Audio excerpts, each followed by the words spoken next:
Hello friends, welcome back to my channel. और आज का जो मैंने लेक्चर सीरीज स्टार्ट किया है, ये थ्योरी ऑफ ऑटोमेटा से रेलेवेंट है, CS402 से रेलेवेंट। तो चलिए हम अपना लेक्चर शुरू करते हैं। और इसके जो इम्पोर्टेंट क्वेश्चंस और क्विजेज हैं वो मैं आपको अंडरलाइन कराती हूँ, आप लोग कर लें। ये बहुत ज़्यादा इम्पोर्टेंट है जो है ना मिड टर्म के एग्जाम्स के relevant. So let's get started. Okay, तो देखें ये लिखा हुआ है, जैसे कि आप देख रहे हैं, व्हाट डज ऑटोमेटा मीन।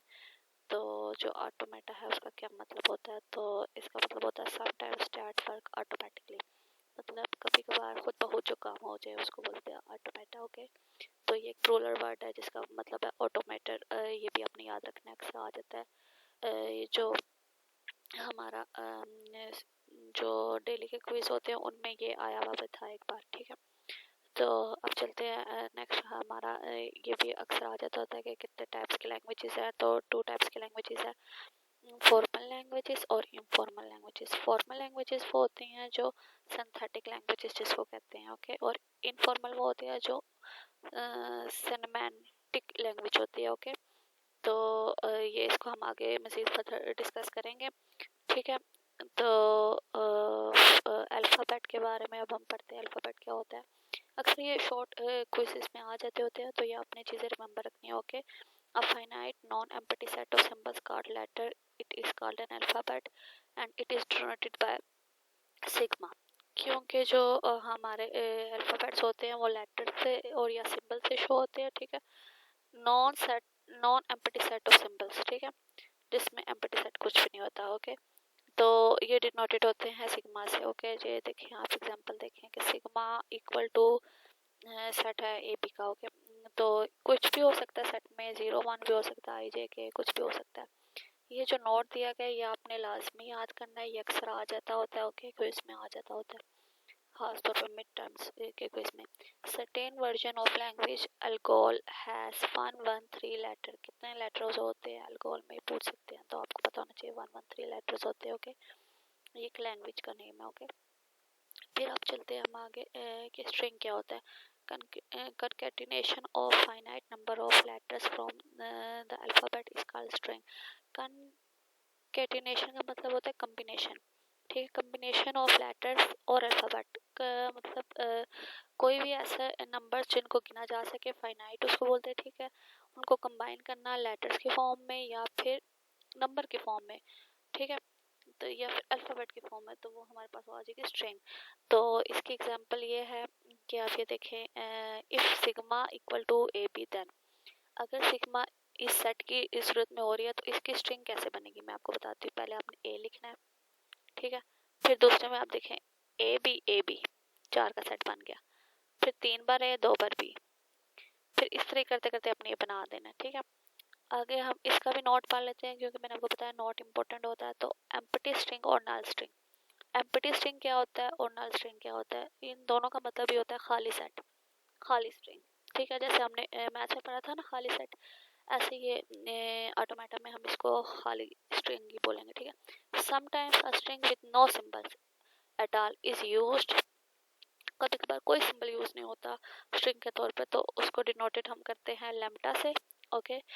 तो लेम्टा को इस तरह खाली ए की सूरत में, फुल ए नहीं होता, ऐसे ए की वी उल्टा वी की शेप होती है, ठीक है, इस तरह से शो भी करते हैं, ठीक है।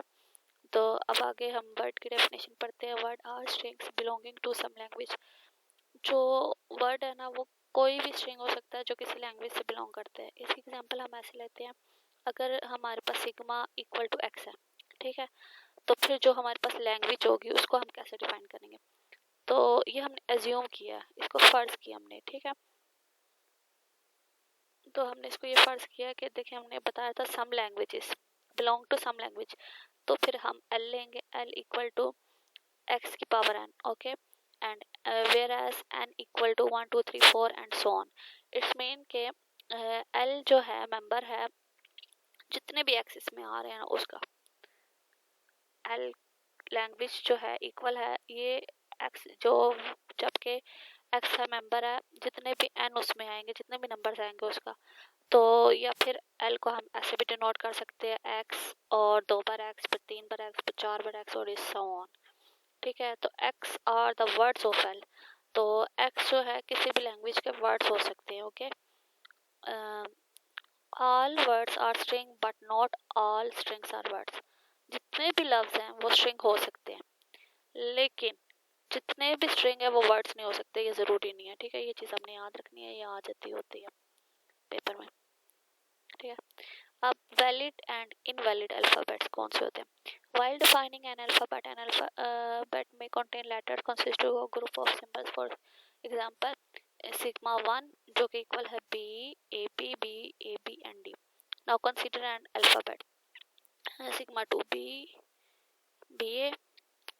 देखिए, आप अगर नोटिस करें तो यहाँ पे A भी है और यहाँ पे B है, ये इसका उल्टा हो गया। ठीक है, बाकी एज इट इज सेट है। ठीक है, तो इसका जो हमारे पास सेट बना है वो B, AB, AB और B, ऊपर वाले का ये बन के आया। ठीक है, तो इसको टोकनाइज अगर हम करें तो B, BA, BAB और फिर B, और B, ABA और B, इन दोनों डिफरेंट फॉर्म में इसको लिखा जा सकता है। ठीक है, इसको फर्दर हम आगे एक्सप्लेन करेंगे नेक्स्ट लेक्चर्स में, तो अभी के लिए इतना काफ़ी है, क्योंकि अभी हम शॉर्ट क्वेश्चंस और क्विज़ेस से अलाइनमेंट पढ़ रहे हैं, तो इतने डिटेल में इसको नहीं जाते।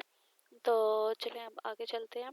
ठीक है, आप अपने तौर पे एग्जांपल्स को देखना चाहे तो देख ले सकते हैं। ठीक है, रिवर्स ऑफ अ स्ट्रिंग क्या होता है? ठीक है, the reverse of a string as denoted by, string हमेशा एस से डिनोट होते हैं, आपको तो पता है, ऐसे छोटे ऐसे स्मॉल ऐसे, और इसका रिवर्स कैसे होगा? आर ई वी और एस इसमें लिखना है। ठीक है, इस तरह कर लिख ले, या फिर और एस के ऊपर छोटा सा आर डाल दें तो ये भी इसका रिवर्स शो होगा। Is obtain by writing of a string S is reverse order. जो भी हमारी स्ट्रिंग होगी ना उसको हम रिवर्स में अगर लिख देंगे तो ये हमारा रिवर्स ऑफ स्ट्रिंग आ जाएगा। ठीक है, if S equal to A B C then the string, इस तरह से नोट करेंगे सिग्मा में। और अगर हम इसका रिवर्स लेना चाहते हैं, यानी कि एस की पावर आर लेना चाहते हैं, तो वो हमारे पास आ जाएगी सी डी सी बी ए। हमारे पास था ए बी सी, तो हम इसका उल्ट लिखेंगे सी बी ए। ठीक है, तो इसका आगे एग्जांपल ये है, फर्दर दी हुई है, आप खुद देख लीजिएगा। ठीक है, डिफाइनिंग लैंग्वेजेस, लैंग्वेजेस क्या होती हैं ना, ये हम देख लेते हैं।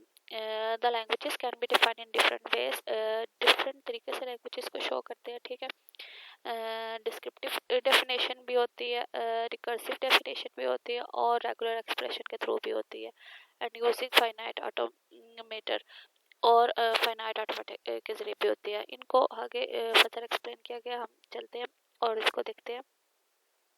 ठीक है, the descriptive definition of language, the language is defined describe the condition imposed on it's word.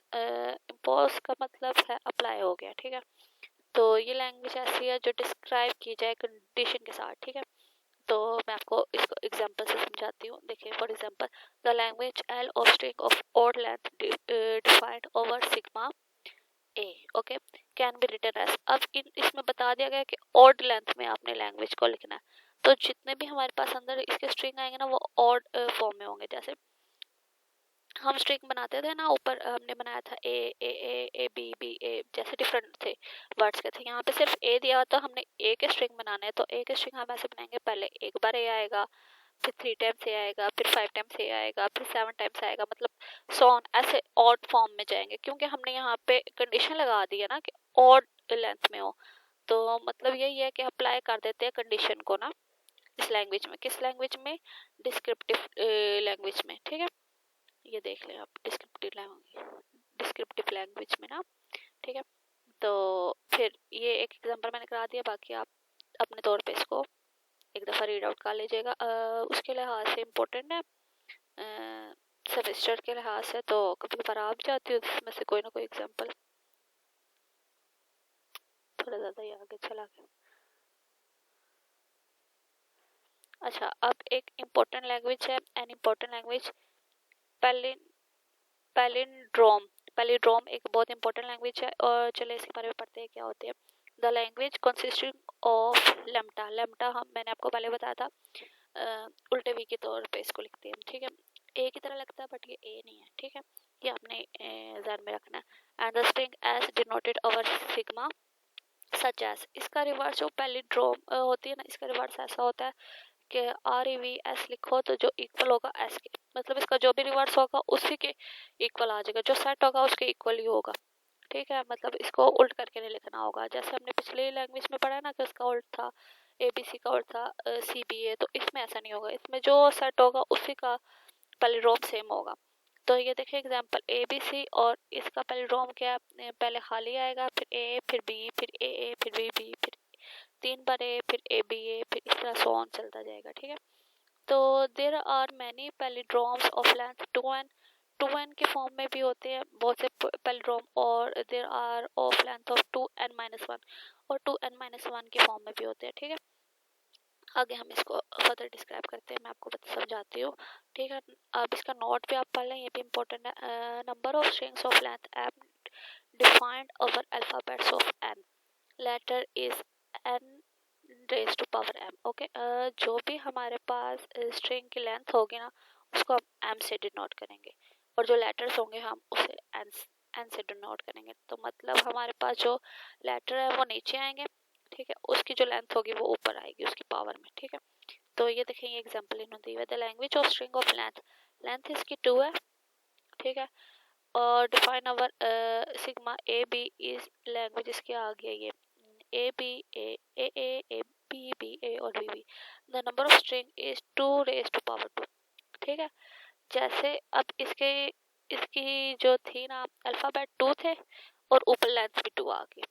हमने यही कहा था ना जो नीचे वाली पावर होगी n होगी वो उसके अल्फाबेट होंगे और ऊपर उसकी जो है ना वो लिखी जाएगी, लेंथ लिखी जाएगी। ठीक है, तो अगर द लैंग्वेज ऑफ स्ट्रिंग 3 होगा, तो अगर इसकी लेंथ 3 होगी तो फिर इसको ये देखें फतर बढ़ जाएगा, 2 रेज टू पावर 3 आ जाएगा। ठीक है, इसको ऐसे हम एग्जांपल से भी कर सकते हैं। ये देखें ये इन्होंने समझाने के लिए डायग्राम दी हुई है।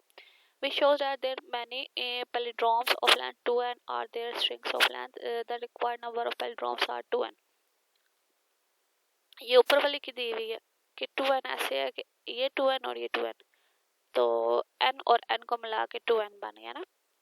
तो अगर हम 2n-1 कर रहे हैं तो फिर n-1 और n-1 जब इनको हम कंबाइन करेंगे तो हमारे पास 2n-1 आ जाएगा।